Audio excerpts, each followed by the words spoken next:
The billion-dollar promise.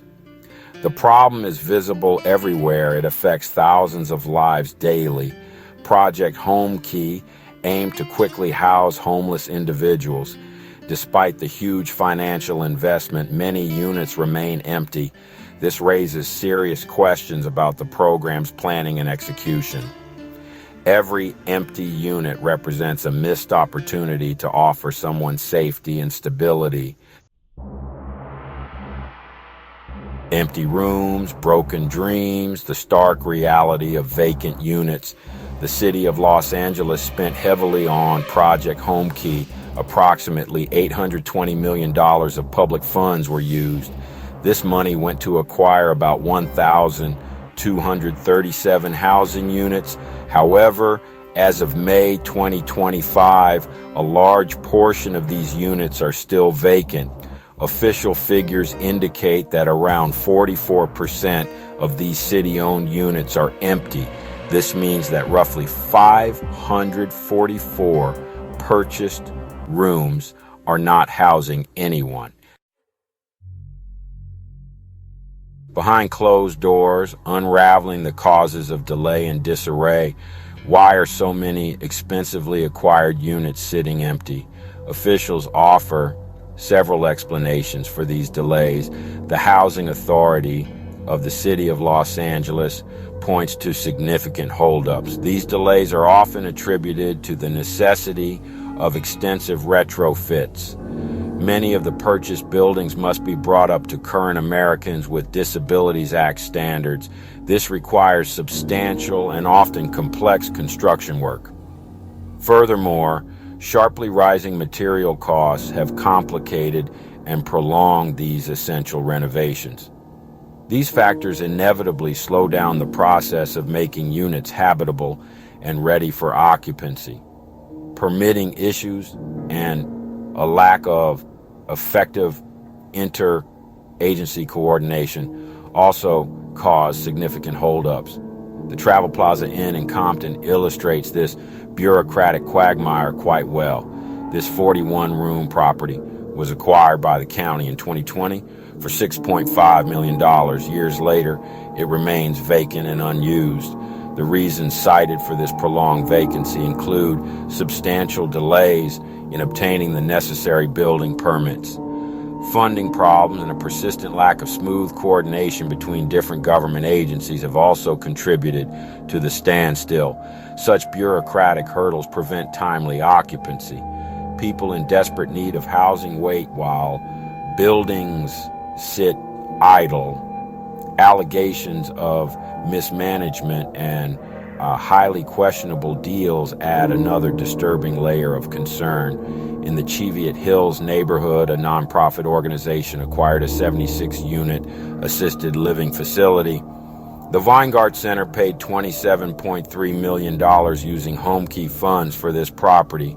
Records show this same property had been purchased by a private firm for only $11.2 million just 12 days earlier. It was effectively flipped and resold to the nonprofit with city approval for more than twice the price. In Sunland, the city paid $17.7 million for a 62-unit building on Hillhaven Avenue, a price the listing broker described as the most expensive building ever sold in that particular zip code. Financial mismanagement and potential corruption have plagued some Project Home Key projects severely. Developer Shangri-La Industries and the nonprofit Step Up on Second received over $114 million in public funds. This money was designated for 7 different housing projects. All 7 of these projects are now reportedly in foreclosure. They are also mired in lawsuits alleging serious financial mismanagement, embezzlement, and claims that a former chief financial officer was running a real estate Ponzi scheme. The California Attorney General is now suing to recover the $114 million in public funds. These scandals cast a dark shadow over the program's integrity and effectiveness. Seeking solutions, accountability, and the path forward. In response to public outcry, government officials have promised corrective action. Governor Gavin Newsom announced an accountability task force. This task force will scrutinize Project Homekey.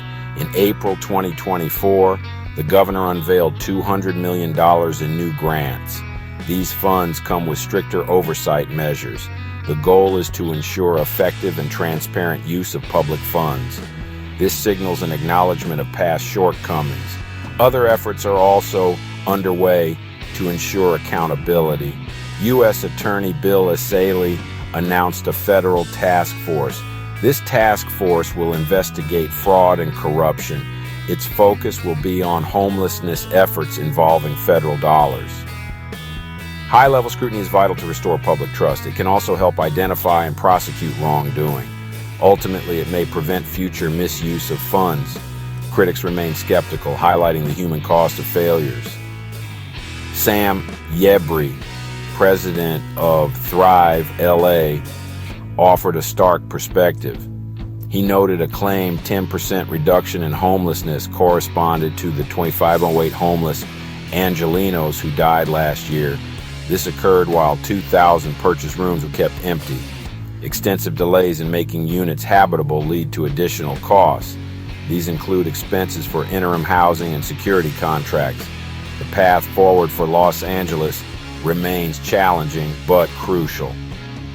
The LA City Council voted to extend operations for 8 troubled Project Homekey properties. This extension runs through December 2028 with an option to continue until 2031. A spokesperson affirmed their commitment to housing people quickly. However, the vast number of empty units shows a deep disconnect. Los Angeles must transform these empty buildings into homes for those in need.